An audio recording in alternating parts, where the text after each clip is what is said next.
Greetings, this is Michael North with The Based News, an unfunded independent news source that reports just the news, with an unbiased perspective. Disturbing trends seem to be surrounding the production and processing of food in the U.S. currently. Here are some key points I'd like to share. Recently, a freight train loaded with extremely dangerous chemicals derailed on February 3, 2023 in East Palestine, Ohio, the heart of U.S. farmland. Residents within a 1-mile radius were ordered to evacuate after authorities decided to release and burn the chemicals from the derailed train tankers filled with vinyl chloride, one of the most toxic chemicals known to man, sending hydrogen chloride and the toxic gas phosgene into the air, which is similar to mustard gas. That is a chemical weapon used in World War I, a chemical warfare agent that causes chemical burns and respiratory problems and the risk of developing cancer later in life. Norfolk Southern Railway officials said the cars were carrying vinyl chloride and the cause of the accident was due to an axle that had caught fire and was allowed to burn as the train continued without stopping for 20 or 30 miles after it was detected by heat sensors. When the brakes were applied, the train caught on fire and caused the train to derail. To make matters worse, even though the tankers were not breached during the crash, they were judged to be a risk of exploding. So they put thermite on them and burned holes in them, causing fires to start and the chemical to pour out into pools where they had flares, which caused it to catch on fire. So the officials from Norfolk and Western Railway went ahead and decided to burn the tankers full of vinyl chloride instead of neutralizing the chemicals, which they can be neutralized. It turns into PVC, which is an inert substance. This may have been done simply to clear the tracks more quickly. This resulted in a massive toxic plume of smoke, causing the most toxic event to ever happen on U.S. soil, right in the center of our farmland and a heavy populated area. Basically like detonating a nuclear bomb, because now there's fallout, toxic fallout, and that land is destroyed, and all the water and all the people around there are in danger. So now the winds are blowing that toxic cloud eastward towards Pennsylvania, a cancerous chemical cloud now coating everything within several miles of ground zero, including crops, livestock, and water. Chickens and fish are found dead up to 7 miles away. People's pets are dropping dead within hours of the event. Local residents are documenting what it's doing to the paint job on their cars, not to mention what it's going to be doing to their lungs when they breathe it in.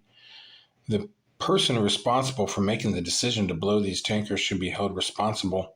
We should ask who is the chief executive at Norfolk and Western Railway who made this decision. One thing is for sure, anyone purchasing food in this area should now be aware of a highly toxic danger for decades to come, perhaps even a century.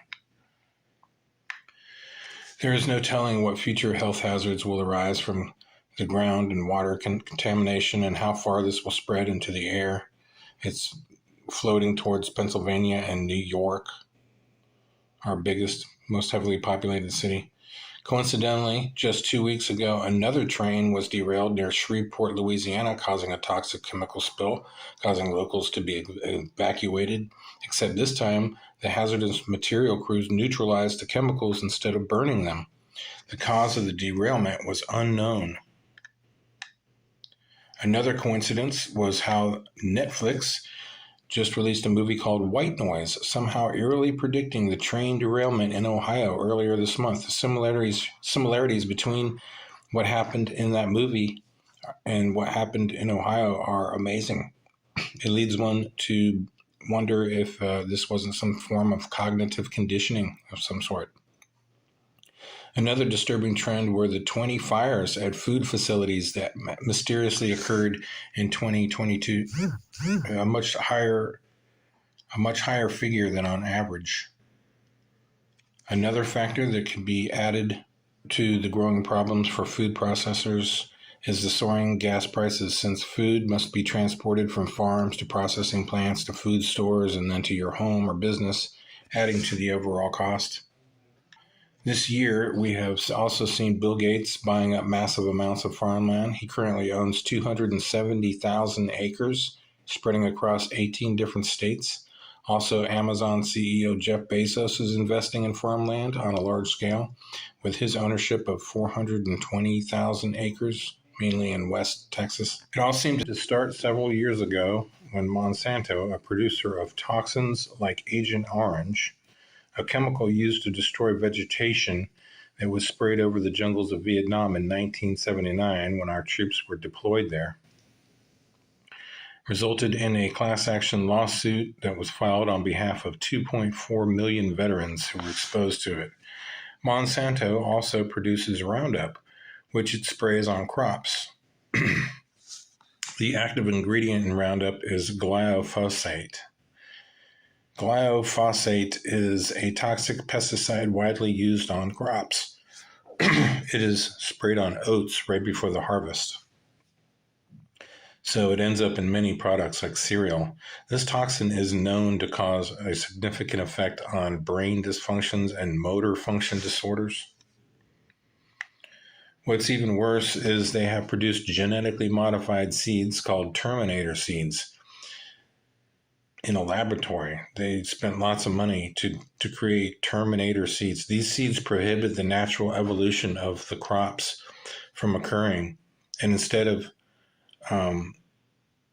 it stops the growth process of the seed in the second generation. So you have to keep buying more seeds. You can't naturally make seeds from the other plant anymore. So it stops them from maturing. Monsanto claims the Terminator seed would solve the problem they created of genetically modified crops contaminating neighboring crops, which makes no sense. I mean, if they wanted to stop contaminating neighboring crops, they could have just stopped growing their genetically modified seeds next to other people's crops. Then they began to sue the farmers on top of that for whose crops they were infecting, claiming that the farmers were using their seeds without their permission and ruining, and in the process, ruining their crops and their livelihoods. So this is truly evil. It's evil science, and it undermines the production of food and health. And it's connected to the government. Monsanto, they're creating poisons for the government, and they're sanctioned by the government. You will not hear much about this in the mainstream media. Instead, you hear about a UFO being shot down in Chinese spy balloons, perfectly timed with all this, which could also be a distraction from the war in Ukraine against Russia that the U.S. is sending billions of dollars to worth of weapons, like depleted uranium and tanks. And these are not defensive weapons. These are offensive weapons. And they're using Ukraine as a proxy. And this is a proxy war, just like Vietnam. China was using North Vietnam as a proxy to fight us. And so now we are using Ukraine as a proxy to fight Russia. If this keeps getting worse, which it is, it could turn into World War III.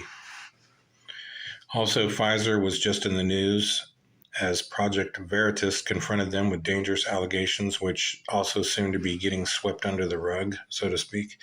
I'm not even going to go into that because anything that has to do with the vaccine, anybody talking bad about that could get their channel deleted, which is very, very much like 1984 or like Chinese censorship. Well, that wraps up this edition of the Based News. I hope this gave you a broader perspective on the matters that plague our nation. Please support this independent media channel by sharing and subscribing for future events that matter. Thank you.